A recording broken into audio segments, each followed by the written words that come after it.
Hello mga kababayan, so ito na naman po si Junjun. So samahan nyo akong mag-react sa video na to. Actually, nakita ko lang tong video na to. So para mga na siya, 2 weeks ago. So si Bishop Perez ba ang nagsasalita at napakaganda po ng kanyang mga sinabi na tungkol po sa mga Duterte, no? At kung bakit pangarap niya na maibalik sila sa pamumuno. Which is, yun naman din po yung aking nararamdaman bilang isang Pilipino. Kasi, ano po yan ako po naniniwala ng mga Pilipino, napaka-disiplinado pag ang namumuno po ay maayos din. Okay?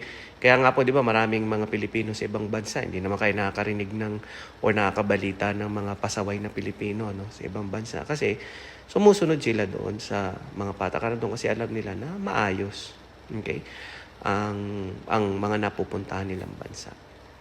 Okay? Sabi nga, yung napanood ko sa isang balita, no, na sabi ng isang general na sinabi daw sa kanya ni Duterte na pumunta doon siya doon sa isang lugar, linisin niya yung lugar na yun, linisin niya yung mga droga doon. Ang sabi niya, parang kasama na daw doon yung pagpatay. Di ba? So, ibig sabihin, pag sinabi sa'yo ng asawa mo, oy, linisin mo nga yung grahe, honey, at medyo madumi na. May aso kayo doon sa grahe. Di ba? Ibig sabihin ba, papatay mo yung aso para maging malinis yung grahe nyo. So, wala po talaga sa ayos ngayon, ang mga, hindi na po yung namumuno, yung mga nasa ilalim, So, yun po, pakinggan natin si Father para po sa napakaganda niyang mga sinabi. Tigil. Kahit walang lumalakad na sasakyan, walang tumatawid. Ilalayo pa natin sa Subic ang Pilipino pag nasa Subic, ang babait, law-abiding citizen. Ang tanong, bakit? Alam nila kasi, hindi sila paglalaruan, hindi sila bibiruin ng gobyerno sa Hong Kong. Naran po ba kayo? Ang totoo niyan, yung katabi mo, matino yan. Pakisabi mo sa katabi mo, matino yan. Pag matino ang nagpapasunod. Amen po ba? Amen po ba? Nako, kung mayroong napakabait, Pilipino na. Basta matino ang nagpapatupad. Iyan po ang nagustuhan ko sa Duterte administration. Kahit ako po ay isang obispo, pare, alam niyo naman si Pangulo, pag binanggit ang pare, dumudura. Hindi naman ako kasali doon. Ang katwiran ko, hindi naman lahat. Hindi ako kasali doon. Binabanggit ng Pangulo, pera si Bishop Perez. Naran po ba kayo? Ba't ako masasali, kapogi kong ito? Na, biro lang po, pero yun po ang totoo. Noong ako po'y nag-aaral, paborito ko pong guro, may katapangan. Abay, nakikinig lahat ng kaklase ko. Pag ang guro ay napakabait, naglalaro yung mga klase ko. Walang matutunan. Nakukuha niyo po bang ibig kong sabihin? Sigurado, ang mabait, ang pinsang buo, katangahan. Pakisabi mo nga sa katabi mo, pinsang buo ng mabait, katangahan.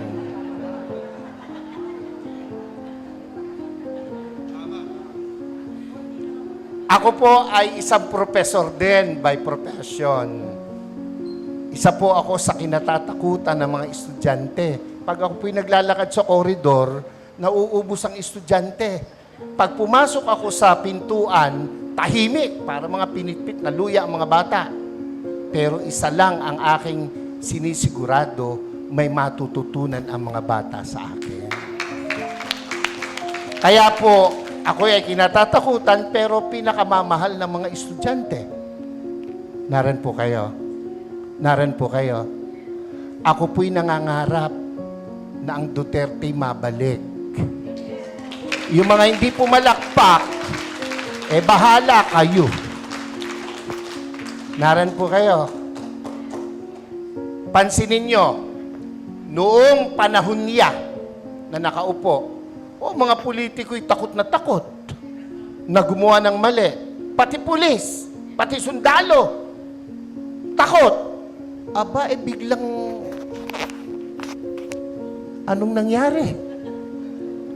Ngayon ang mga kurakot mga nakaupo. Naroon po kayo? Ako, tayo may hindi pinanganak kahapon. Alam natin yan. Bakit ang isang obispo ay sumusuporta sa ganito? Aba, hindi masamang mangarap ng pag-unlad ng pagkakaisa sa bansa natin. Kung hindi tayo magsasalita at kikilos, kung hindi tayo magpapakita ng puwersa, ng lakas, sino ang gagawa nito? No, kung palakpak lang, hindi mo magawa, lalo na sa rally, hindi mo kaya. Yung makasigaw ng Amen! Oy, yan yung matatapang. Yung mga hindi nakikain lang yun. Yung mga ganon, kumain lang yun ng kanin at ulam kanina. Nakakalimutan na. Hindi. Dapat, ito ang tandaan nyo. Ang buhay natin, minsan lang. Pakisabi mo sa katabi mo, mamamatay ka rin. Sabihin mo, malapit na.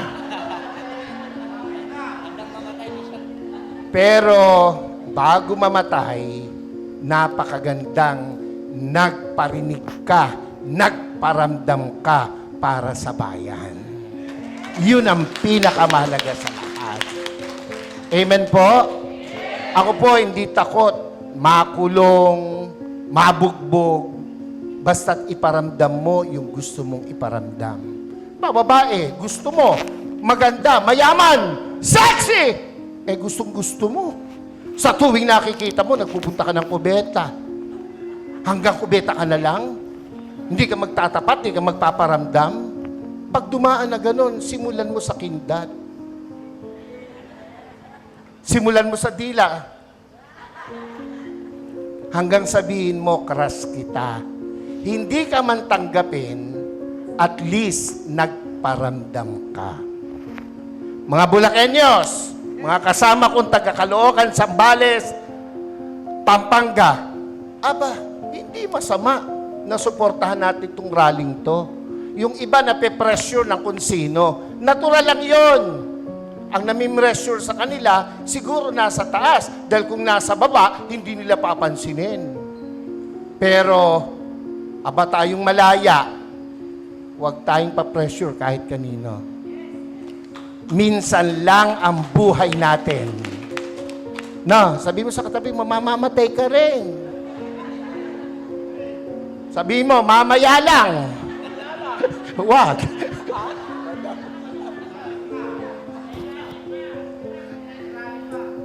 Dapat iparinig natin, iparamdam natin ang ating saloobin. We are not against the government. Never! I never will.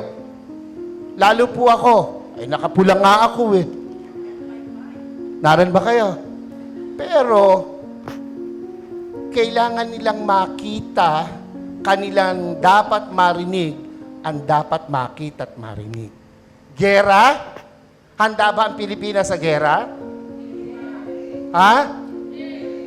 Kurutan man talo tayo sa kurutan. Ilan ang bilyon ang Chino, ilan tayo? Panuntukan, talo tayo. Huwag nilang gawing issue yan. At hindi mangyayaring magkagera. Pilipino pa, subukan nila rito, talo sila. Kung ang laban lang ay chismis, panalo ang Pilipino. Ano? Ewan ko ba sa Pilipinas walang chismosa? Wala, ano? Mamatay na sana, Lord, yung mga nagsisinungaling. Huwag nilang gamitin yon na panakot, divert. Yung binanggit ni kapatid tungkol sa ayuda, wala akong question dun Ang question ko ron ay, nakakarating ba sa tamang tao yung ayuda? Ako hindi pa nakakaranas ng ayuda. Ewan ko itong mga kasama ko sa harapan. Nakatanggap na ba kayo? Ayuda. Kayo ba'y nakatanggap na? Oo, kaya kayo magrarally, hindi pa kayo nakakatikim. Ako po'y nagbibiro lang, pero iyan po'y katotohanan. Kung iyan napupunta sa tama. Yan lang panahon ni Pangulong Duterte, kino-question ko na ang saan ito'y mapalabas, makuha ng SMNI. Yung binibigay natin sa 4-piece.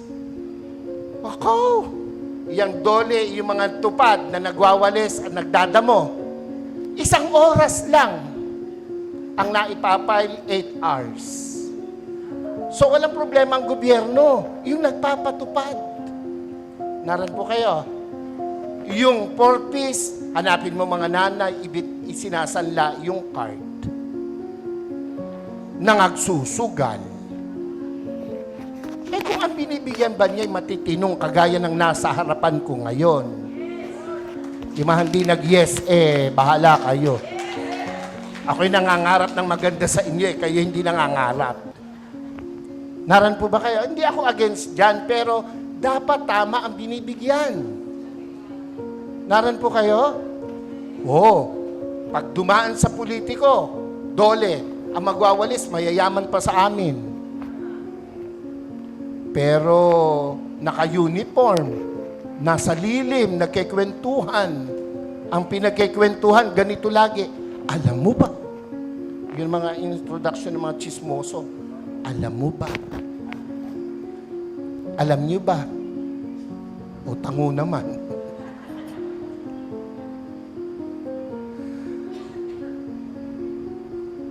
Ang akin po na tinatayuan dito sa Mayuso, ito yung panahon, lalo na mga taga Luzon, first rally na gaganapin dito sa Luzon. Ito po, sa 28. Hindi tayo papayag na hindi natin iparinig, iparamdam, ipakita ang dapat nating ipakita sa bayang Pilipinas na ating minamahal. Ako po, kung matetreten sila sa pagtakbo ng mga Duterte, matreten sila. Bakit? Matitino yung Duterte. Yung mga hindi tumatango, makita mo, yung mga palabas lang yun ng mga kalaban natin. Yung mga tumatango, yan ay mga Duterte. Yung mga nag-yes na gano'n, nabusog yung kanina. Ako po, kahit obispo, nung panahong iyan ay lumalaban, ako po'y kasama. Ako po'y nangitim. Ako'y inalukan na maupo sa kabinet. Hindi ko tinanggap. Ang gusto ko'y makita siyang namamahala. Kung anong ginawa niya sa Davao, gawin niya sa Pilipinas at ginawa niya sa Pilipinas. Mabalik yon, ako po ay matutuwa. Sa inyo pong lahat, yan po ang panibukas. Sa 28, sama-sama tayo, susuporta, magpapakita, magpaparamdam. Iisa ang buhay, iparamdam natin ito sa bayang minamahal natin. So ayan nga po, mga kababayan, narinig nyo ang sabi ni Father. Napakaganda po ng mga sinabi niya. At lahat naman po yun ay totoo. Sa mga nangyayari ngayon sa government natin, nakakalungkot lang po talaga na yung kasalukuyang administrasyon ay medyo hindi maganda yung ugnayan sa nakaraang administrasyon. Kasi ako po, personally is na binoto ko po si Pangulong Bongbong Marcos, binoto ko rin si Pangulong Duterte, at nung kay President Bongbong Marcos po at saka kay Vice President Sara Duterte, so nandun kasi yung pagmamahal ng tao sa dalawang tao na to. Tao hindi pa yung administrasyon or kahit ano pa man. Pagmamahal ng buong Pilipinas, lahat ng karamihan sa mga Pilipino sa dalawang tao na to. So nakakalungkot lang na ngayon hindi maganda yung kanilang ugnayan, okay? So sana magkaayos pa rin, sana makitaan pa natin ng mas maayos kasi itong dalawang tao na to, no, nung binoto natin sila, naniniwala tayo or naniniwala tayo ng mga panahon na pag nagtandem sila, kapag nagsanib puwersa sila talaga, napakaganda ng Pilipinas. So nakakalungkot lang na sa mga takbo ng mga pangyayari ngayon ay medyo hindi maganda yung kanilang sitwasyon. Pero syempre tayo mga mamamayan, umaasa pa rin na sa bandang huli, magkaayos at sa susunod na mamamahala ay mas makinabang, mas maging maayos ang buhay ng mga Pilipino. So salamat sa inyong panonood at sa susunod ulit.